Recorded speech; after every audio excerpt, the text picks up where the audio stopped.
Ladies, gentlemen, let the show begin. Alright, do you like video games? And I know you do. What about entertainment? We got that to Video Game Armada, Video Game Armada. What's the name? Video Game Armada. This is one Trauma Gamer Boss Braun. And the Informational Emperor True Backlash. Coming back to you with more of Dragon Ball Fighter Z, where last left off a butt ton of story. And poor 16. 16, I hardly knew ye. Actually, I know you pretty well. You always end up dead, man. Why? I don't know. Anywho, we got not only the most powerful character in the game, Android 21 in Boo form, and she's not like crazy, but the rest of the Z Warriors as well. Plus Majin Buu, the original Majin Buu. Yep. So now, what we're gonna do, we're gonna train up our characters to be as strong as our androids. Yep. Let's level them up. Which does involve a lot of grinding. And I know you people out there really love that. Yeah, well, let's get started. Ah, goodness. So, just time to date the video early. I just got done watching the Game Awards. Gamer Awards. I guess it's called just the Gamer Awards. Mm-hmm. For the most part, I did enjoy it. I'm not going to be like the rest of the internet and saying Nintendo didn't do anything. Wow. No Smash Brother characters. No. They need to slow their roll. Terry Bogart's out for the game. Banjo is out for the game. They've surprised people. Give them some credit. That's the problem with expectations. People have unrealistic versions of those when it comes to Nintendo, especially when they're hot right now, and they're super hot right now. So yeah, I predict that would be their mindset after everything. A literal smorgasbord of Nintendo goodness. But nope, they just want more. So yes, listen to my compatriot people. Temper your expectations. Nintendo is pretty good right now, and they've given you all the goodies. They can at least enjoy a little bit of a break. They just got done with a freaking indie world. Did you forget about that? I didn't. Some of that indie stuff was great, and I generally don't care about indie stuff. Final Flash! Oh, just like Goku. Just gotta show you up, Vegeta. Sorry, Jeets. Looks like he's not playing around. And also, be careful, Backlash. That Clone Clue is like at least 9 levels higher than you, so he ain't gonna go down very easily. That's all right. I got this covered. Yeah. So despite that, people already were also let's see what else they were complaining about.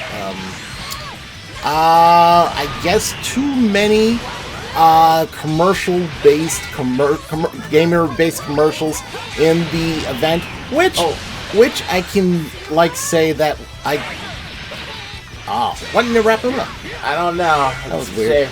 That's alright, I got them though. But yeah, I could agree a little bit. I mean, I am all for video games in every way, shape, and forms in my daily life, including commercials.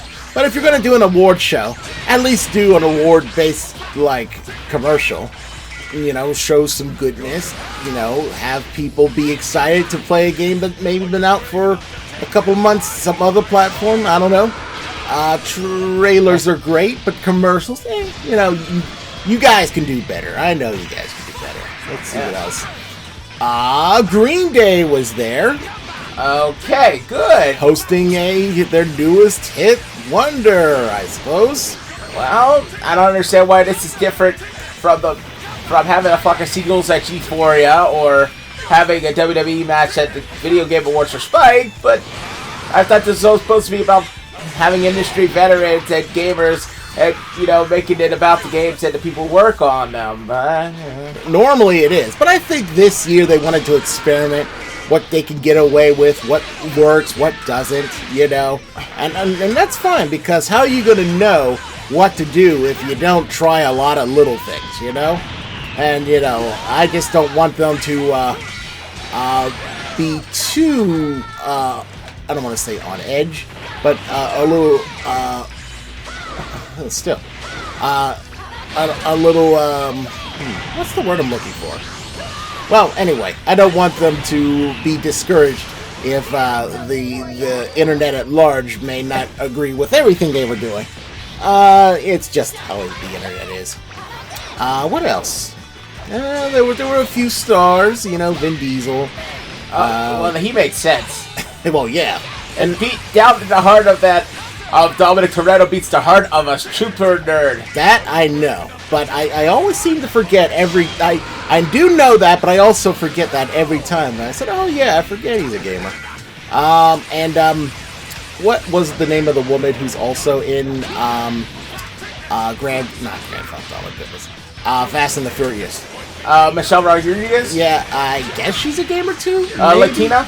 Yes. That's Michelle Rodriguez. I don't know if she's a gamer, but she's been in the Fast and Furious franchise for a while. Well, she claimed she was at the tail end of the show, playing fighting games. I'll say this. She, along with Haley Joel Osment and Hendon, and Teen Titans voice actress Starfire Hendon Walsh, they were the three leads in IGPX. Remember that show? Very little. But it sounds cool. Yeah, I wish it would have lasted longer. Yeah, like a lot of things on Cartoon Network, I kind of wish that lasted longer. Scooby-Doo Mystery Incorporated! Yeah, but at least it ended well. It did. It did. What about Megas XLR? Oh, what a waste. At least that also ended tastically, but well might be a stretch for me there. You know, I wish I could have done more with it. Honestly, we got to get back with OKKO. I know that's over with. Yeah. One of the greatest cartoons I've ever seen in recent Cartoon Network history. That show's amazing. Yeah, it shouldn't have ended, but people weren't watching. And without toys to be the ultimate litmus test that never stopped Teen Titans Go. Good grief. And it's cheap to produce and ratings. I'll say. You know, I don't like the Nielsen scale. It never really was a good scale. They don't ask us for our opinion, yet they still count for something. I'll tell you this, AEW and NXT tied in our ratings this last week, but NXT still counts as losing. Why? Because advertisers like that younger demographic, and AEW still want the younger demographic, which I guess it makes sense, but I mean, it's just like that's invalidating NXT's tie. And it's just like, above all else, we're still not part of that discussion. Like, at all. I mean, it's just like, at least when you have all these streaming services, much less you're going to actually putting streaming services over, or YouTube, at least you know people have a say, even though that might be a little crooked because people watch multiple times. Like, that's not the crooked part of it. People could, like, spam different computers if they wanted to. Well, to be fair, back in the day when internet and, like, wireless-based anything was just a dream, and, shoot, what's his name? Not Bill Gates. No, the real father of the internet, Al Gore. Yeah, when it was just a dream in Al Gore's eye. Not everyone had the ability to rate things when it involved entertainment. The Nielsen ratings, for a lack of a better system, was the standard. Now, not so much these days. I agree, but you know, there you go. I gotta give it a little slack because there wasn't much in the way of judging these sort of things. The value of awesome, you know, what's good and what's great and what's horrible on TV without it. So there you go. That being said, I mean, if I was in charge of the Nielsen ratings, like back in the day, I would say, well, we'll use this system, but then again, there are like a whole bunch of people out there, and that is going to cost way too much money to get them involved, so we're not going to do that. So that's probably why they never did, you know, ask our opinions, as you put it, because it would be way too expensive. Yeah. But, let's see here. Let's see, Samurai Jack got an ending, yeah. So that was great. It was a beautiful ending. It was a very sad ending because Can we say anything? Would that still be considered a spoiler after all this time? You know what? Let's do how we normally do it for our movie reviews and say 3, 2, 1, spoiler, spoiler, spoiler. Don't listen to this next bit for maybe 10 minutes or so. Turn off your volume, but keep watching. We need those views, subs, bells, likes, and general free gifts that send in the internet. We don't have a P.O. box, so never mind on that one. Yeah. Anyway. It's like, shame. It's a shame because not only does Ashi die after that sacrifice, he was getting wed to the girl, but so does the Scotsman. And everyone else Jack met that whole time, they don't exist. See, that's the downside to fixing the timeline. Anything that exists in the Aku universe doesn't anymore because you destroyed him and thus removed him from the timeline. Now, that's not to say that there isn't a chance they will not exist in the future, just not in Jack's current timeline. Remember, this is like he said throwing him far into the future, where his evil is law. So the Scotsman hasn't has a chance to live yet. He will, but not right now. Maybe he won't have a gun for a leg. Maybe he'll have a head as a missile. We don't know. Maybe Aki will live. I don't know. But Jack will certainly be dead. Yeah. So it's like one of those things. But I thought it was a bittersweet ending, and it was a very good one. It was very smart.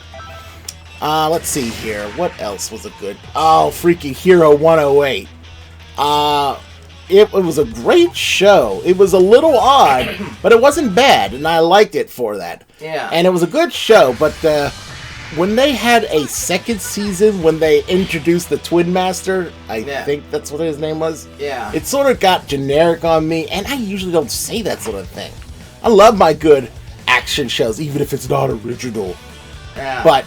Well, Hero 108, its whole thing was its own wackiness.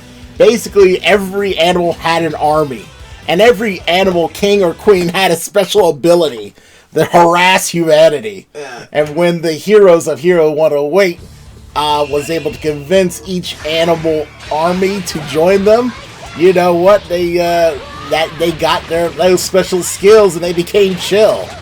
But the main bad guy was just some bratty kid. Yeah. And no one really knew he was just that. They thought he was like some evil mastermind. No. He was just some... What was his name? What's his name? High Roller. Yeah. The Master High Roller, which is an awesome name, by the way. Yeah. Then he's little zebras. They're incompetent. But they had magic. And if, you catch them on a good day, they can actually be effective. Yeah. So, yeah. Just the little things in that show was great, but... It got too generic for me on season, I guess, either 2 or 3. That's because High Roller and the Zebras really didn't do much. Yeah, but I mean, for example, Lin Chun, he was a classic hero type, even in the first seasons, but he had a crippling weakness of art. Yeah, he had his head in the clouds. Like, way too much. And if an enemy took advantage of that, he would just be ineffective for the whole thing. Letting other heroes in 108, take care of business. Yeah. Like the Mighty Ray, Fear His Eyeballs. And Mystic Sonia. Mystique Sonia. And Jumpy Ghostface. Jumpy Ghostface. Which is just the Rabbit King, but he's also a ninja. Yeah. Go figure. But yeah, but in season 2, they sort of removed their quirks. He was... Lin Chun was way too much like Captain America. Yeah. And he didn't even have that same passion for art and the beauty thing, which was his crippling weakness. But, I'm not saying that's a bad thing per se, but whenever you do something like make Hero 108 something truly unique, and you kind of remove those quirks for the sake of whatever, you kind of miss it. And I did. Yeah. Let's see. Exo Squad was another one that should have went on for a while. But was that was not originally on Cartoon Network, right? Oh, no. No, but you're right. Exo Squad was a great show with the Neo Sapiens, man. Remember Attack on Titan? No. Symbiotic Titan. I would have bet money that was going to come back. Yeah. But it never did. Yeah, that was very odd. It was very sad it was. Yeah. Another, and forgive me if I say this wrong, people at home, Gender Tarkovsky. Yeah, Gender Tarkovsky, yep. Yeah, Joint. So yeah, the guy who made Dexter's Lab. He deserves more respect. Yeah. This stuff gets all scrapped up, even though all of them are hits. Yeah. What the heck? He did the original Clone Wars cartoon. I remember. He brought people. He gave some context to the Clone Wars, and that was amazing. Because aside from Butch Hartman and Seth MacFarlane, Genndy Tartakovsky is probably the standout of that class. That's very true. And even now, Genndy Tartakovsky is probably seen close to like a critically acclaimed cartoonist, where as Seth MacFarlane, by a jobber in no stretch of the imagination, is seen more than giving people maybe thought-provoking humorous stuff, but ultimately cheap gags, manatee gags, and gross-out humor, and with a fetish for sci-fi. Butch Hartman, sadly, is looked on in a worse light because after he left Nickelodeon, people see him kind of as a con man for his Patreon kind of thing. I don't know if that's fair or unfair to really deem him as such, but there you stand. Hey, at the end of the day, he's an artist. He made art for. He ran a show for who knows how many years. I don't know if he's doing anything now, but he might as well do the Patreon. Who says he can't? It's America. Yeah. He's not fooling anyone. He's doing what he's supposed to do. Entertain people with his art and maybe his words. I don't know if he does any scripting for the Fairly Odd Parents. But the point is, he didn't do anything wrong. It's just people being people again. Yeah. Let's see here. If we're going back to like pre-Cartoon Network shows, how about Captain Simeon and the Space Monkeys? That was a fun show. I don't know if it had an official end. I don't think so, but it was definitely a good show. Now that would have been an awesome freaking death battle. Yeah. Star Fox and Bucky O'Hare was great, but Bucky O'Hare versus Captain Simeon would have been much more equal. I'll be completely honest with you. Yeah, and I don't know if they know Captain Simeon. That's the problem. Yeah, but people out there probably didn't know Bucky O'Hare neither. So you know they could have totally did a Nintendo and showed people like, all right, this is a thing at a long time ago in a galaxy far, far away. And guess what? This was also a thing in a galaxy far, far away. So you know, I don't know if Death Batter watches our programming.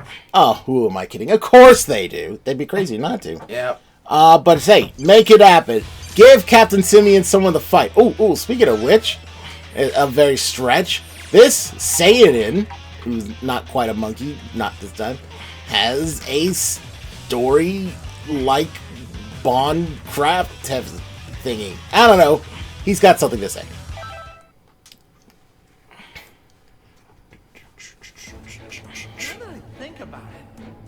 Without a word to Chi-Chi. Oh, you know how she feels about that. Well, we could save everyone time and fill her in anyway. Hold on. Come to think of it, she'd probably end up keeling over. Yeah, Chi-Chi's a good fighter, baby. She's just knocked out. Blow over, then tell her. Oh, Goku. I'm sure it'll be fine. Fine. Thank you, Goku, for that piece of thought-provoking excellence. I know people dog out Goku. Everyone's so woke they dog out Goku. It's not helped by the fact that Toriyama himself said Goku sees his sons and his wife as pals and not anything really closer, ultimately. But, you know, everyone took that ball and ran with it. It's like he's a bad father. It's like crazy. Look, There's nothing, and believe me, Dragon Ball Z and British, as good as they are, they made it worse by perpetuating that stereotype to their humor. Right. And I don't even know if they meant it or not, but knowing guys like Kaiser Netco, who writes the show, and Moscow X, who is voice of freaking Goku, I wouldn't be surprised. Alright, look, I gotta tell people, there's two things I always gotta repeatedly tell people about Goku. One of which is the movie, the live-action movie. In which case, people always complain, why is Goku not Asian? And I always gotta say, because he's an alien. He can look wherever he wants. Look at Superman. So there you go. He's not going to be Asian. He's going to be an alien. So if he looks Caucasian, guess what? He's an alien. Aliens can look like us, or whatever. So stop complaining about Goku not being Asian. He is an alien. Number 2, when it comes to Goku being Goku, in the fact that he has, not social mores, as like other people do in the series. Let's just remember one simple thing: he has brain damage. He literally was dropped on the head when he was a kid. You know what? That's a good point. The fact that he functions as well as he does is pretty amazing. So give Goku a little slack, alright? He's doing the best he can. With his kind of power, on the bad day, man, he could just wipe all of us out, alright? So give him some slack, alright? He's doing the best he can. Also, that is quite beautiful. Yeah. But yeah, that's the 2 things I always got to remind people about Goku. So, there you go. But anywho.